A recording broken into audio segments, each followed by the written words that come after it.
आज की सीतामढ़ी के पुनौरा धाम के इस मंदिर में जो मूर्तियां हैं देवी सीता की, उनके शक्ति स्वरूपावतार की, वो अपने आप में कई रहस्य छुपाए हैं। इसे समझने के लिए सबसे पहले आपको ले चलते हैं उस कुंड में जो आज सरोवर के रूप में विराजमान है।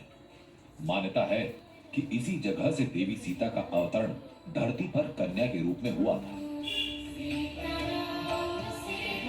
आपको धन्य समझते हैं।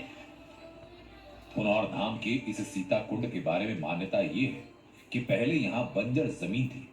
रामायण की कथा तो ये बताती है कि राजा जनक के काल में जब बरसों तक सूखा पड़ा, तब प्रजा ने खुद राजा से ही हल जोतने का आग्रह किया।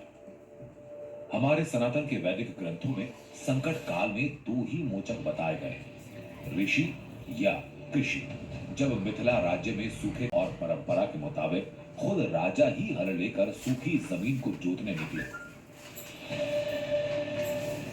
जब पड़ा था उसका हल का समाधान हुआ और प्रकट हुई। जन्मभूमि के बाद जो है वहाँ छठी मनाए, छठी मना के फिर जनकपुर ले गए।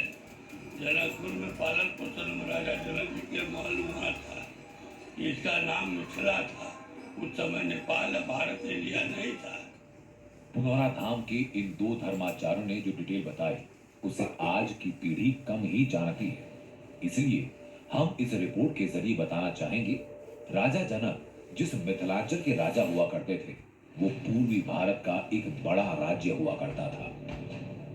राजा जनक इस राज्य के समर्पित राजा हुआ करते थे। पुनौरा वो उनकी सबसे प्यारी पुत्री बनी। उनके जनकपुर के राजमहल में जाने के बाद पूरे साम्राज्य में समृद्धि ऐसे हुई कि ये वैदिक युग के मशहूर राज्यों में से एक बन गया।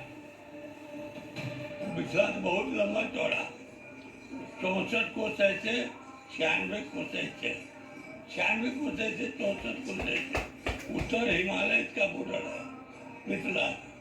पूरब में कोसी नदी, दक्षिण में गंगा, पश्चिम में नारायणी शालिग्रामी नदी है जो नरकटियागंज से उज्जैनी में सटा हुआ है। चौहदी हुआ है, बीच मिथिला भाग था। पुनौरा धाम मंदिर का जिक्र वैदिक ग्रंथों में ही मिलता है। इसी वर्णन से यहाँ सीता जी के जन्म कुंड को निर्धारित किया गया और यहाँ मंदिर की स्थापना की गई। अब यहाँ देवी जानकी को समर्पित दुनिया के सबसे भव्य मंदिर के साथ सनातन के आधुनिक संस्करण की रौनक लौटी। स्थानीय लोगों में पुनौरा धाम के इन दो धर्माचार्यों ने जो डिटेल बताई उसे आज की पीढ़ी कम ही जानती है। इसलिए हम इस रिपोर्ट के जरिए बताना चाहेंगे, राजा जनक जिस मिथिलांचल के राजा हुआ करते थे, वो पूर्वी भारत का एक बड़ा राज्य हुआ करता था। राजा जनक इस राज्य के समर्पित राजा हुआ करते थे। पुनौरा धाम की धरती से देवी के प्रकट होने के बाद वो उनकी आज की सीतामढ़ी के पुनौरा धाम के इस मंदिर में जो मूर्तियां हैं देवी सीता की, उनके शक्ति स्वरूपावतार की, वो अपने आप में कई रहस्य छुपाए हैं। इसे समझने के लिए सबसे पहले आपको ले चलते हैं उस कुंड में जो आज सरोवर के रूप में विराजमान है। मान्यता है कि इसी जगह से देवी सीता का अवतरण धरती पर कन्या के रूप में हुआ था।